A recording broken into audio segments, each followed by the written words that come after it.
It was beautiful out earlier and now it's just coming down. It's like 5:30 p.m. and it's gloomy. I thought it would first of all be a really good evening to work on a puzzle. I'm gonna probably do The World of the Romantics, which I got in New York. And also, I'm overdue for decorating for fall. And sometimes people say like, oh, I love that you still got your fall decorations up into December. I go, oh, those are just my decorations. So, and yeah, like you see behind me, there's like the brain print and the rib cage print. Those are just there always. So there's only a few items that I whip out specifically for the season. I have this spooky little pillow that goes there, but like the right way around. I've also got a little pumpkin guy, little jack-o'-lantern. Good enough. I have a few garlands. I also have a few kind of party specific fall decor, ones that like light up and make noise. But in terms of what I will keep just around, apart from my Halloween party, because I'm gonna have to redecorate for the party anyway, so I left a few things like I've like got these Frankenstein paper plates and yeah, those kind of flashy garlands. But I am gonna put up this sort of plush garland on my windows. So we've got little gnomes. I think they're all dressed as bats, I guess. So they've got their little bat wings, and some are holding a little trick-or-treat bag. Some have nothing. And some have a little broomstick. I think the broomstick fell off of one, but here he's got his little broomstick. So he's also a wizard then, like a wizard bat gnome, which I love. I love that for it. Okay, so I'm gonna clear this table so I can do my puzzle because I've got a tablecloth and a runner on it. So yeah, I'm gonna do that. I'm gonna move this tray of candle. But yeah, like this too is like kind of like autumnal. It's like a little leaf dish. I actually got it recently at the thrift shop, but like it's not, I think Anna was like, oh, you've got like some new autumnal decorations. Like I got this little brass leaf dish to put matches in. And you know, they're autumnal for sure, but they are just gonna be out always. So yeah. Okay, that's done. I guess the decoration part was just throwing those two pillows onto my couch, and everything else saved for later. So I have done the like in the World of series, I have the Dracula one. And I really enjoyed doing that because as you can see, there's like all of these different little scenes. Here, I'll come closer without lighting anything on fire. So we've got all of these different scenes, and in this case, a lot of these are actual like art from the period. Like this is Blake. Thought I saw the Nightmare.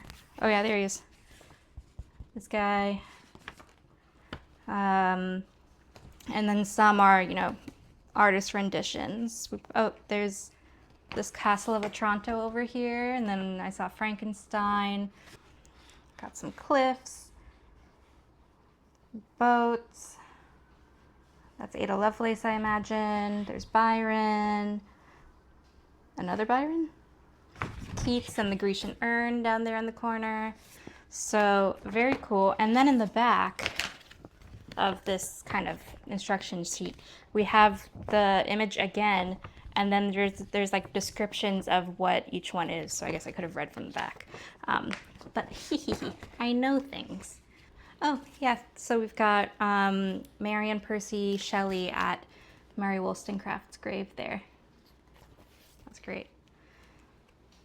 Okay. Oh my god, there's so many cool little bits. Let's open our package of delights. I think that's everyone. Oh yeah, and it's a 1,000-piece puzzle. Aha. corner piece. Which corner is this? Oh, I think it's this corner. I'm just gonna do this forever.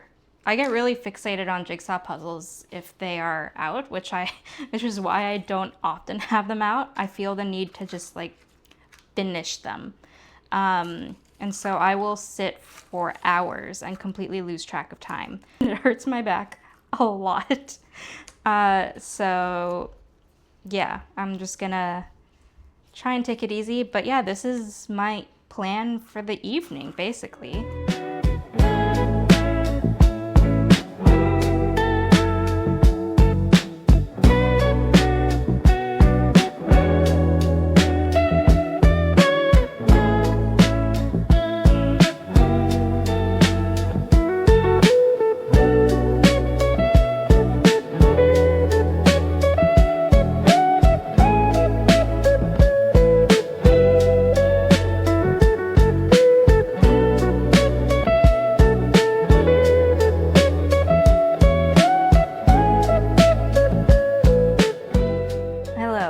Making a little sandwich. We are on my lunch break, and nowadays my lunch break consists of a nap and then a quick lunch. And while that's going, I'm gonna cut up a cucumber and let's chat. If you think I sound horrible now, this is the best I've sounded in a week. I have been sick for 14 days. I think I'm coming out the other end of it though. Like I don't have a fever. I feel like my nasal cavities have dried out. And yeah, my cough is like very under control. So, taking it as a good sign, but it has been 2 weeks. And unfortunately, this is normal for me. I did go see a doctor who told me maybe I just have a weak constitution, which is lovely to hear. But yeah, he's like, well, some people just get sick for a long time. And I've been realizing like, yeah, I think I'm one of those people. Not only because I feel like for the past 10 years or so, I have been someone who gets sick for a long time. But for a long time, it was only like once a year. And so it was kind of fine to kind of once a year be really sick for a couple of weeks. But last year I was sick for like 5 months. I was like sick for 2 weeks and then would be better for a few days, go back out into the world, get sick again. And it was back to back to back from, yeah, like October to April. That's longer than 5 months. It made sense at the time. You know, I spend a lot of time with my godchildren. It means that, you know, one gets sick. But last year, a year ago now, was a very traumatic time. I had just lost my mother after 9 years of her living with cancer. And then a month before she died, my childhood home was like massively flooded. It was like 6 feet of water, destroyed half of the house, and my family was living here in my 1-bedroom apartment with me. I could understand why my immune system was significantly weakened last year, and so I kind of let it be.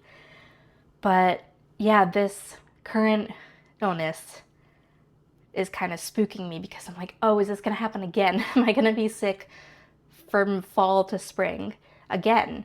And this year that can't really happen because, you know, if the year wasn't hard enough already, my dad has just been diagnosed with cancer and is about to begin chemotherapy. I can't be getting sick and making him sick because, you know, chemotherapy like does a number on your immune system and it's very dangerous if you get sick while on chemo. And yeah, I guess the only thing you can really do is be healthy, sleep more, be stressed less. Thanks. But what I'm trying to do is I'm trying to receive the message that my body is sending me that I need to slow down. And I thought I had slowed down sufficiently. I got rid of a lot of my side gigs this past year. I've taken a significant step back from like arts admin and my local publishing community. I'm still in touch with a lot of people, but I'm not like working in it. But yeah, I need to be sleeping more, and I need to basically only do the things I have the actual energy to do, but then also try to replenish that energy with seeing friends. I've not seen any friends or family for 2 weeks. I miss my people. I miss my dog. Like, I love my own company and I can entertain myself perfectly well. But yeah, I need my people. And so I have to figure out again a new balance between, I'm just hanging around with this cucumber.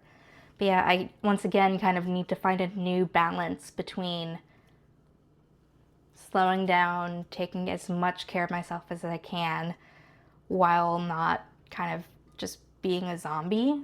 Like, I want to have an exciting life as well and spend time with people and things I enjoy. One of the things I've kind of let go to try to slow down more is I had started doing the artist's way, which has kind of had a bit of a resurgence. It's like this method of therapizing your inner artist and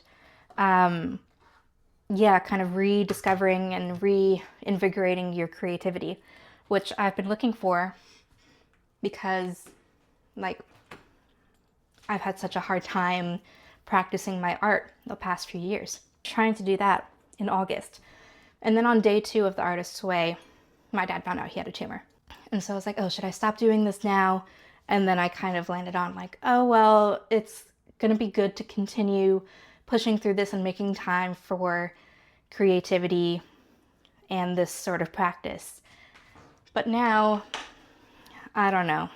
I have been having a hard time keeping up with it. Just doing the 3 morning pages and the artist date, I've just not been able to do that, even that, for the past few weeks. So I'm putting it on pause for now, but trying to stay with the theme of it, which is make time for creativity, make time for your artist.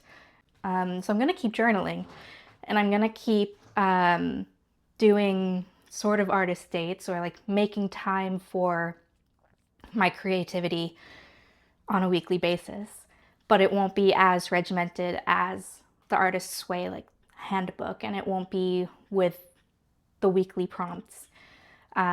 Yeah, it just won't be as intensive, but I'll still kind of bring those lessons into my day-to-day. So yeah, that is one thing that I've just stepped back from.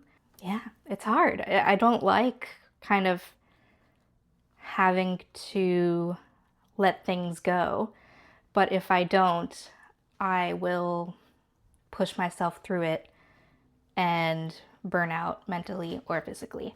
So the lesson's been learned. The message has been received. I've not been very harsh on myself in terms of like reading goals, writing goals. Like I was like, oh, I wonder if I can write enough poems to like try to start putting together a manuscript in 2025. No, absolutely not. The inner poet is asleep. She's resting. She's taking a long rest because she just really needs it. And I'm here for her whenever she wants to come back out. But every time I try to wake her up, I get knocked back down. I'm open to a poem coming into being, but at the moment I cannot force it to, which is fine, I guess. Turkey and Havarti sandwich with cucumbers. And that's lunch.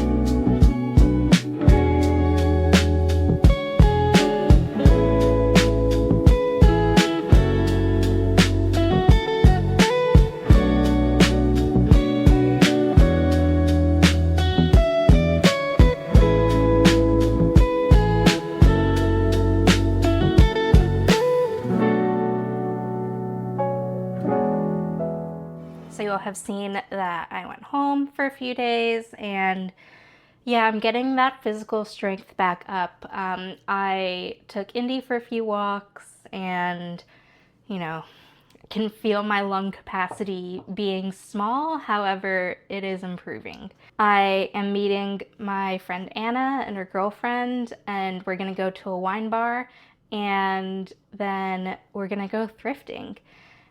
And I feel like we do this combo a lot when we're hanging out for a day. It's just so good. We have found places that we like and just repeat those on a loop. So this is a weird place for a fit check, but look at this outfit that I'm wearing. It's really definitely giving school teacher, but look, it's got pockets, and I think teenage me would be aghast at this pattern because this is very similar to the pattern of my high school uniform, but like, it's a good pattern. I do feel very school teacher vibes, but like, it's that time of year, I guess. And yeah, I really like it. I wanted like a midi plaid skirt, and this looked good. And look, it's really comfy and it's got pockets. And I'm sorry to high school me. Yeah, I'm very excited. Today is a day of activities that bring me a lot of joy. So very excited. Let's go.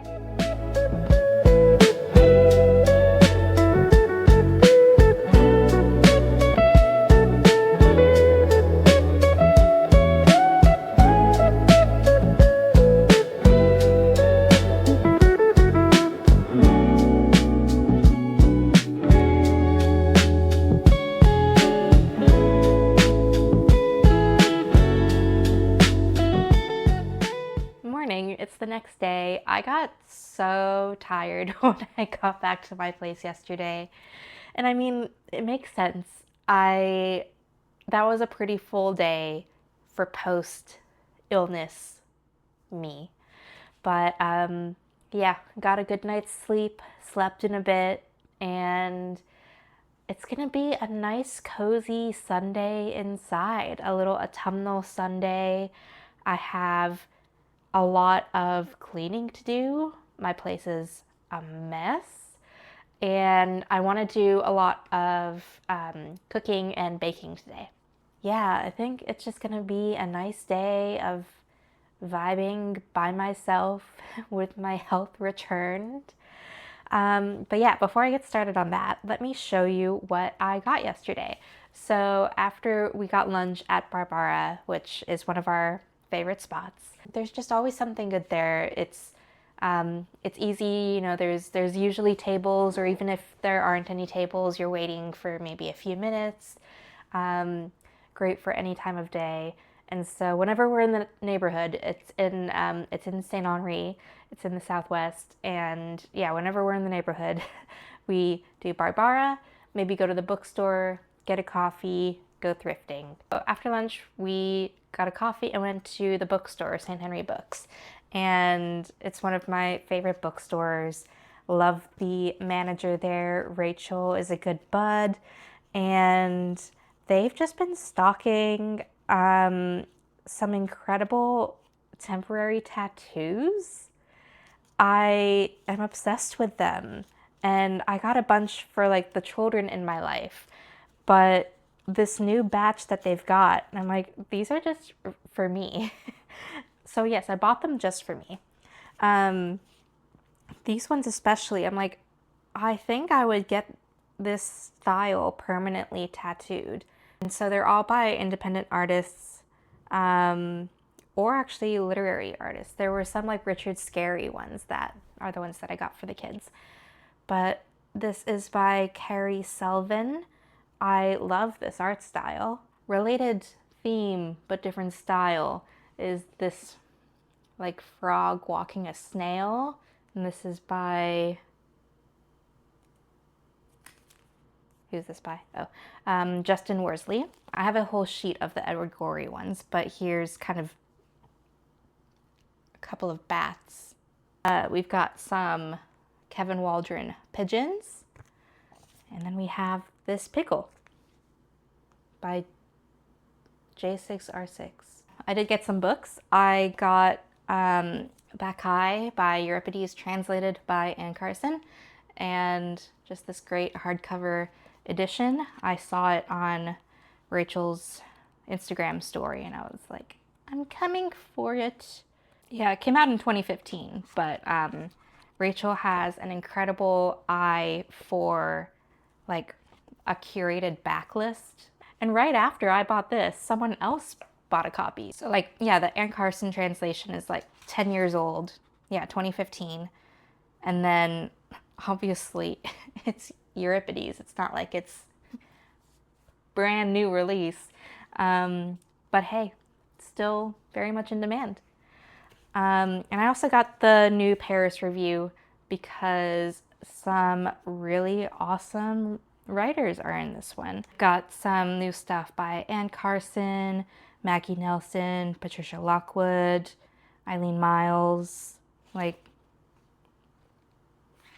yeah. And we also went thrifting at Notre Dame du Vintage, which is like a thrift mall that we just love going to. And there's always such awesome, weird stuff there. And I got this little ceramic vase.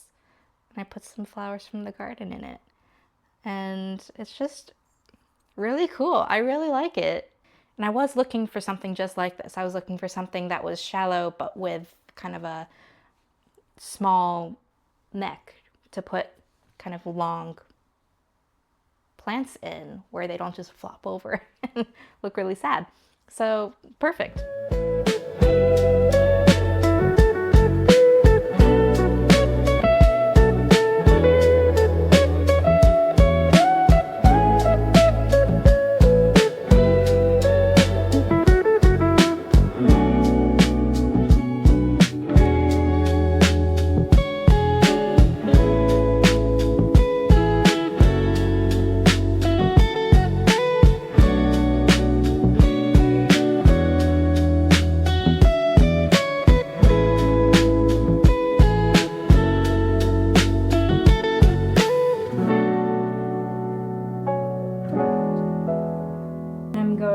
To basically stay up for the Taylor Swift album with one of my Swiftie friends.